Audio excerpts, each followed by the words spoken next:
Hi everyone. Hope you're having a great day. I wanted to come in and do my recap of chapters 7, 8, and 9 of the book that we're reading called The Slight Edge. I hope you guys are enjoying the book. This has definitely, in my opinion, been one of the best ones that I have read. I'm excited. I can't wait to read the next part of this book. So I wanted to come in real quick before I started the next section, the next 3 chapters, and I wanted to do my recap of, like I said, chapters 7, 8, and 9.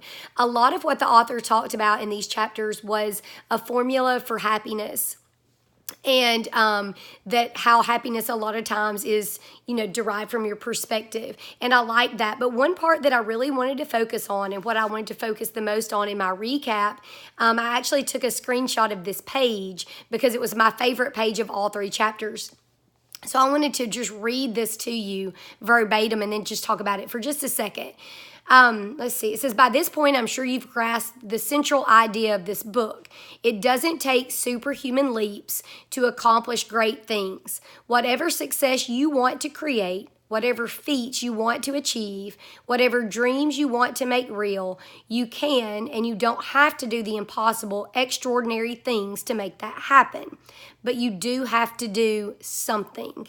And that word is in italics because it's so important. You do have to do something. You have to start with a penny. So again, he's making his reference back to the story of the penny that he told earlier in the book. Success doesn't come out of nowhere. It can't be conjured up out of thin air, brought to you by the genie from Aladdin's lamp simply because you rubbed it and thought good thoughts. This part, like I said, really stood out to me, and that's what I really wanted to focus on the most here because I think this is the part that can really make people make that transition from I want to be successful and happy to I am successful and happy. A lot of people, it's really easy to want to be successful. It's really easy to want to be happy. It's really easy to want all these things, but it's not easy to establish good habits that make you do those things. But until you get into those habits, until you do something, you're not going to reach those goals. You're not going to reach the point that is defined by you as successful or defined by you as you're happy. Like the author said, you can't just wish it. You have to do it. It makes me think of something my mom always told me from the time I can remember, because, especially my teenage years, because oh my gosh, you're never happy as a teenager, right? You're always whining about something, complaining about something. Somebody's done this. Somebody's said this about you. Somebody's upset you about this. It was always something. Or I don't know, maybe that was just me because I was very dramatic as a teenager, believe it or not. I know that's hard to believe, right? But my mother always told me, I feel like my mother's one of the smartest people in my life. She always told me, you're in charge, Amy. You're in charge. You're in charge of if you're happy. And you can apply that to anything.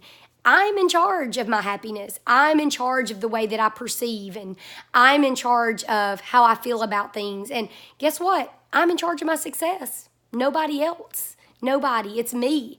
And I'm not going to be successful because I just wish for it. I'm going to be successful because I, number one, know that I'm in charge of it. I get to decide it.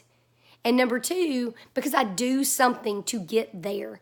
I do something every single day to get there. I don't just do something today because today I decided, okay, I'm going to be successful and these are the things I need to do and I'm going to be really good and I'm going to be gung-ho at it today. But tomorrow, I'm just too tired. I want to watch Netflix, or I want to sleep in, or whatever it is. You can't be haphazard and you can't be wishy-washy about your success. When you decide you want it, then you decide what you want, and your it is defined by you, then you work for it and you do it every day. You do those little things it takes every day. Okay, and it's not big things, like the author said. It's not some extraordinary superhuman things that you do every day. It's those little things that you do every day that get you where you need to be. And you're in charge. So hope you enjoyed. I can't wait to read the next 3 chapters. So I hope you can either. See you later.